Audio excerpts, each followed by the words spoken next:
Hey, what's up, guys? It's Renaldo here. So, breaking news. Dion George has resigned from the Democratic Alliance. Now, Dion George is a former minister in the GNU that John Steenhuisen decided to remove, and there's a lot of he said, she said about why that took place. But Dion George went on to ENCA exclusively and read out a statement as to why he is resigning from the Democratic Alliance.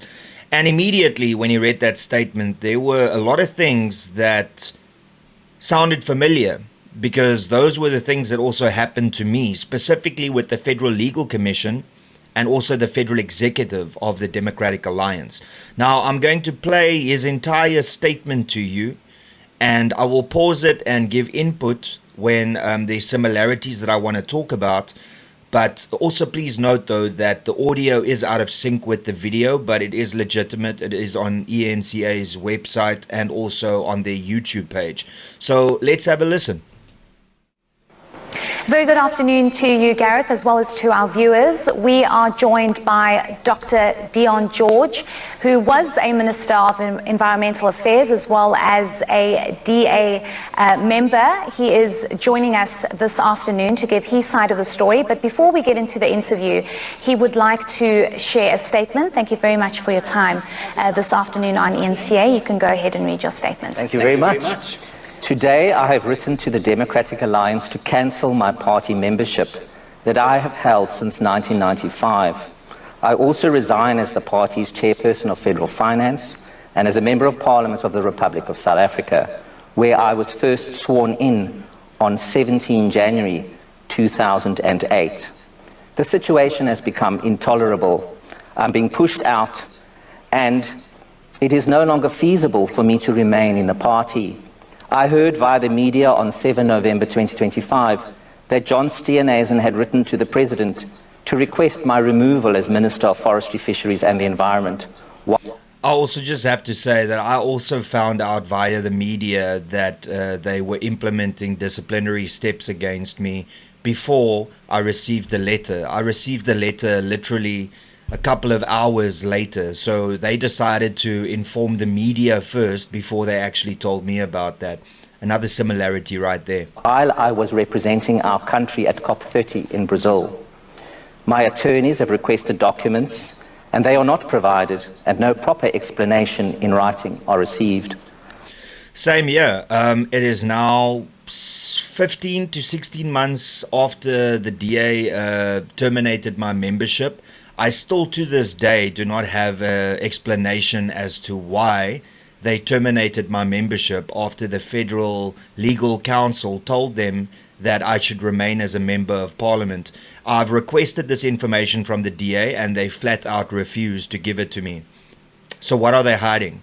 If I'm being discussed at the Federal Executive meetings and my career was on the line, how am I not allowed to get how they came to the conclusion that they should not adhere to a 3-month investigation that said that I should remain as a member of Parliament, but rather than just decided within an hour as the Federal Executive to remove me? And I'm not privy to that information to know how they came to that conclusion. Yeah. I was provided with a gag order from the party on the 24th of November 2025. I was also given a gag order that I'm not allowed to comment, and that if I did comment, then the Federal Legal Commission would take steps against me. So the DA spoke to the media. They did everything they wanted to. I remember it was Willie Oakamp that was the spokesperson for the DA that made insane remarks whilst this Federal Legal Commission was investigating me, and I was not allowed to say anything. If I said anything, then it would lead to an immediate dismissal. So once again, exactly the same thing happened to me. After I defended myself in the media, this did not apply to others, such as Willie Oakamp and John Steenhuisen, who both continued to attack me without any response or support from the party. Same here. I mean, Helen Zille said some outlandish things about me. Andrew Whitfield, who was the provincial leader, made statements, and also Willie Oakamp, who was the spokesperson, said things about me, and I couldn't respond. I cannot remain in a party that has, through the actions of its current leader, John Steenhuisen, been captured by the African National Congress and other criminal interests. I can only speculate because I've heard it from a couple of sources, but it's not factual. I don't have actual SMSs or WhatsApps or proof. But I heard via the grapevine that the ANC reached out to the DA and said, you need to get rid of this Renaldo host chap. Because if you want to have GNU seats and ministerial positions, then we can't have this Renaldo host forming part of your organization.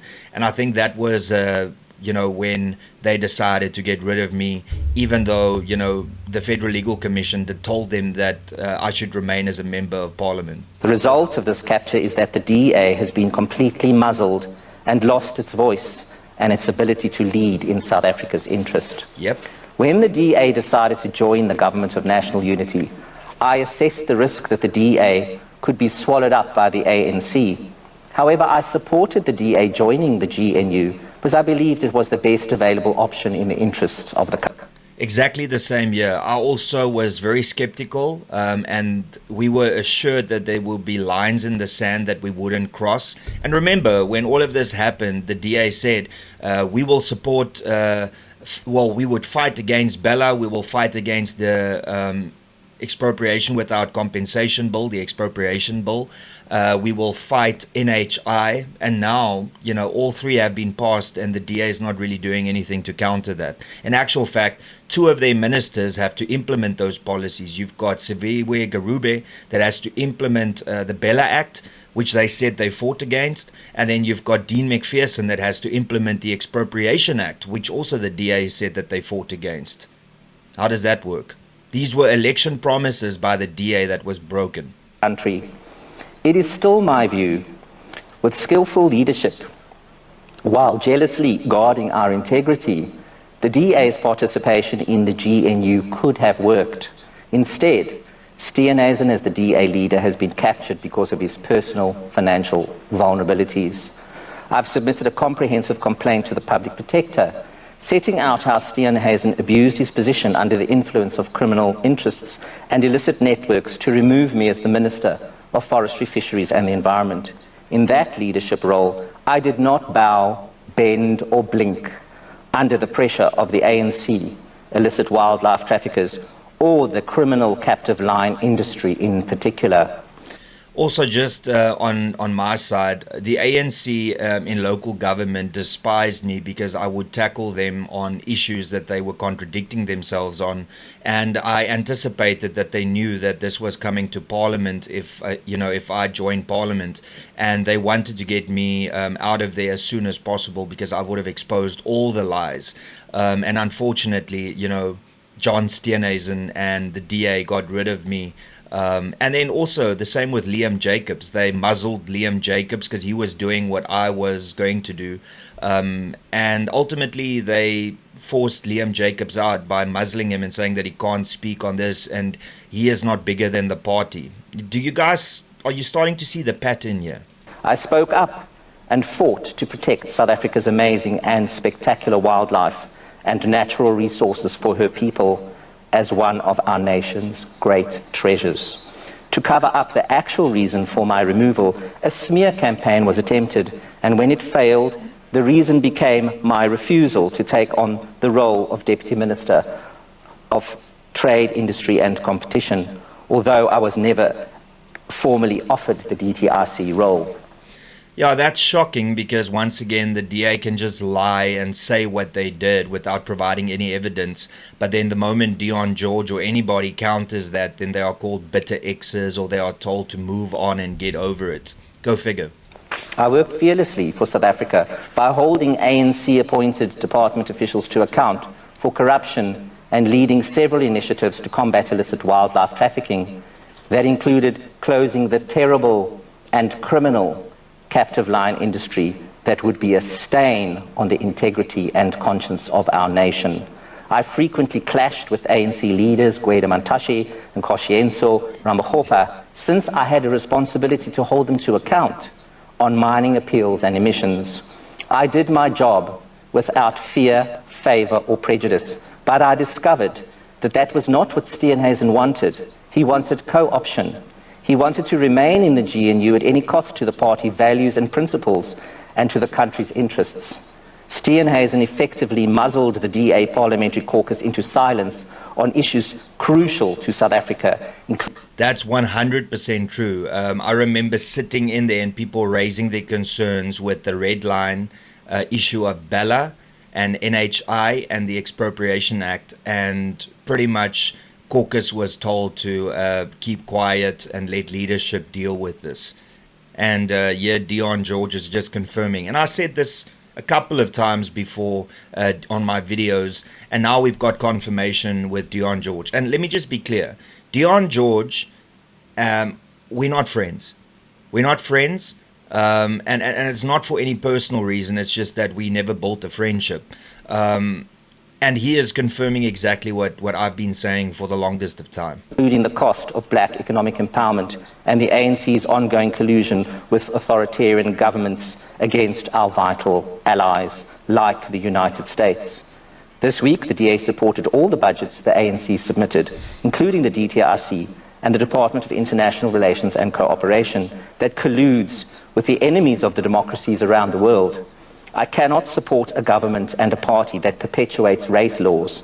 I cannot support a government and a party that invites South Africa's dangerous authoritarian adversaries into our most sensitive and critical infrastructure to exploit our country and nation's precious resources for their own nefarious gains. Breach. I cannot support a party whose leader has completely compromised its values and principles for his personal gain, while South Africans cannot find jobs and are not safe at home. The DA deserves a leader of a higher caliber. The DA's Federal Legal Commission whitewash of Steenhuisen's credit card misuse was the final straw for me. The FLC report submitted this week is a reflection of what the party has become under failed leadership. Exactly, the same thing happened to me. Federal Legal Commission came out, they ignored the fact that I provided evidence that I've declared that video, remember the video in question? I declared that video twice to the Democratic Alliance, and the FLC said that I hid it from them. Not sure how I can hide a video that I've declared to them twice. And then they just acted like I still breached the Constitution when clearly I didn't. And I'm talking about the DA's federal Constitution.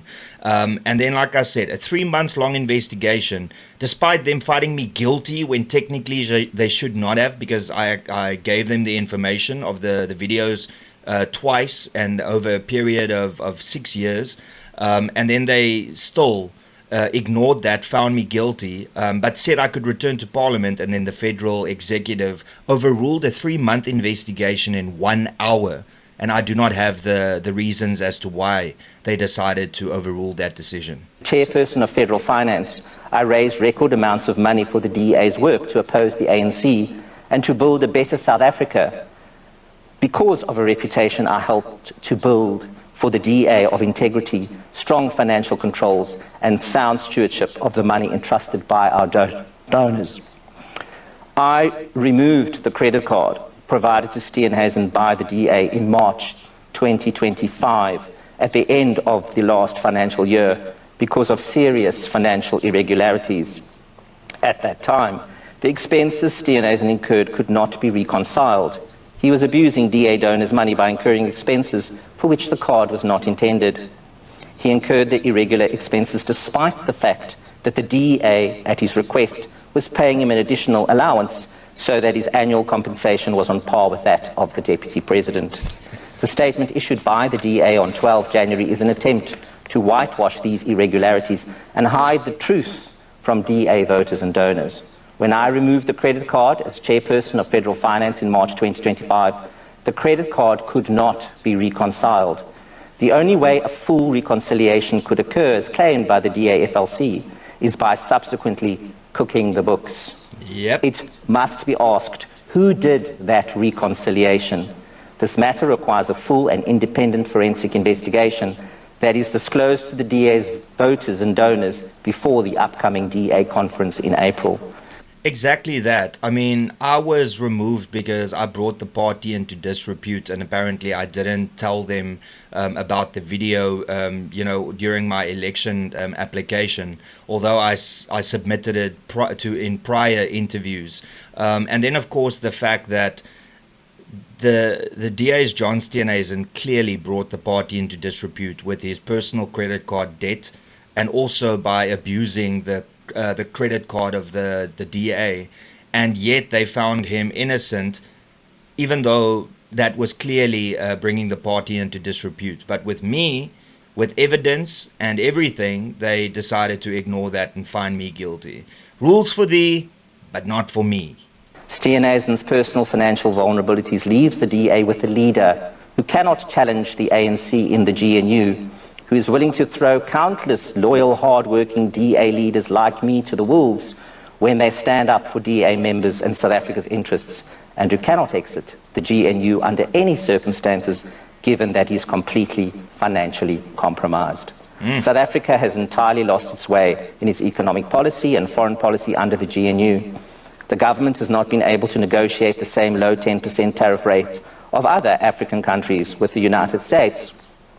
It will come at a huge price in jobs, economic growth, and safety for ordinary South Africans. The DA leadership is unable to defend and articulate the clear blue waters that previously existed between the DA and the ANC on issues that are crucial for South Africa's future. Exactly what I've been saying for the last 16 months, but bitter X, right? Bitter X. Instead, they are silent because they know if they speak up like I did, they will be axed and their reputations trashed. They all know Steenhuisen, as the DA leader, is financially compromised and now beholden to the ANC president. If South Africa is going to be a healthy democracy that South Africans demand and deserve, the country needs a strong, clear, uncaptured voice. The DA could have been that voice, even in the GNU, but that required an uncorruptible leader. The DA has one final shot to make a vital and positive change in April, and the party had better not miss this chance. Thank you very much. So the important part that you need to take away from that is that let's look at the DA since the 2024 election and the people that they decided to throw under the bus. And I'm going to talk about myself in the third person here because it's important. The people that they've gotten rid of since the 2024 elections is Renaldo, Ramon Cabernac, Emma Powell, Andrew Whitfield, Dion George. These are individuals, besides Ramon Cabernac, that was headhunted by John Steenhuisen. These are individuals that have given a large chunk of their life to the Democratic Alliance. Dion George, 31 years with the Democratic Alliance, and coming out and saying these things. I was with the DA for 13 years. My entire political career, from when I started up until 2024, was committed to the Democratic Alliance, and yet thrown under the bus. So all of these individuals that I've just listed, some of them are still with the DA and they are still members of parliament, but they were removed from their positions, or they were thrown under the bus when they were told to go to the United States, and then the Federal Legal Commission took them on after they were instructed by the leader of the party to go, and the leader of the party, John Steenhuisen, couldn't defend them. So we have a clear case of a list of individuals that have been thrown under the bus by the Democratic Alliance. And then you've got two things. You've got people within the DA that is not speaking out because they are scared shitless to lose their jobs, as Dion George mentioned. And then you've got the supporters that are just blind loyalists that will now attack Dion George, like they've attacked me, like they've attacked Ramon Cabernac, Emma Powell, and Andrew Whitfield, to name but a few. So at what point will the people within the Democratic Alliance stand up and say, okay, enough is enough. This is not the DA that existed before the 2024 elections. Something fundamentally changed in the DA after the election. And the only thing that could be is their coalition with the ANC in the GNU. Because how do you go from telling your voters, we are going to fight Bella, we are going to fight NHI, we are going to fight expropriation, and that was their promise, that was their election promise to their voters. And now they've got two ministers that have to implement these acts that they said that they were going to fight against? At what point do you go, perhaps Dion, Renaldo, Andrew, Emma, and Roman are the ones telling the truth, and not John Steenhuisen, Helen Ziller, or anybody else that's trying to just save the image of the Democratic Alliance? These are the hard questions that you need to ask yourself, because you can bet your bottom dollar that those people that are loyal to the DA because they want to get positions will go out and attack people like Dion George now, like they've attacked me and other individuals. But yet, the facts are there for everybody to see. And what Dion George said about the FLC is exactly my experience. The smear campaigns telling you that you're not allowed to speak, but they can speak for as long as they want to. The fact that they look at the evidence that you provide and then they say, oh, but this isn't actual evidence, when it clearly is evidence, and then they ignore that and still charge you for the things even though you've provided evidence that that is not what happened. This is the state of the Democratic Alliance in 2026. And all I can say to that is, if John Steenhuisen is re-elected as the leader of the Democratic Alliance, then you know they don't want to change. Then you know that they are all on board for this journey with the ANC, because they've decided that positions are more important than principles. And I've said this multiple times. So to end off this video, Dion George, I might have said some things in the past that weren't that complimentary, but I never attacked you personally. And all I can say to you is respect. Not a lot of people, when they are in a position where they are a member of parliament and earning 130,000 Rand a month, would go and just give that up on principle. So I know people are going to attack you. I know people are going to try and take your words, manipulate it, and use it against you. But I've got the utmost of respect for you because you decided to stand up and say enough is enough. I'm not going to remain in this cozy position. I'm not going to just keep my mouth shut and earn a salary every month. You decided to stand up on principle, and all of this happened after the FLC decided that John Steenhuisen wasn't guilty of anything, even though it's clear that he abused the political party's credit card, and then he brought the party into disrepute, but then still found innocent. And yet, people like me and you are told to hush, keep quiet, and then they create these fictitious things to find you guilty on. And ultimately, I can try and tell you that what I'm saying and what Dion's saying, what Roman Cabernac is saying, and so many other people are saying is actually the truth. It's up to you to decide whether we are the bullshitters or whether perhaps if you look at the years served and who has been kicked out of the DA, who is right and who is wrong. And that's pretty much all I got to say, everybody. Thank you so much for tuning in. Please be sure to smash that like button, subscribe to this channel, share this video far and wide. And if you support my content, if you support this channel, please consider becoming a member. You can do so by clicking the join button below. And that's all I've got to say. Till later, cheers and peace out.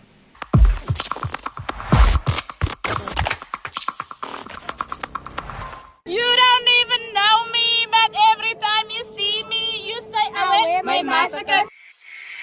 You don't even know me, but every time you see me, you say, I wear my massacre. My massacre. You don't even know me, but every time you see me, you say, I wear my massacre. My massacre.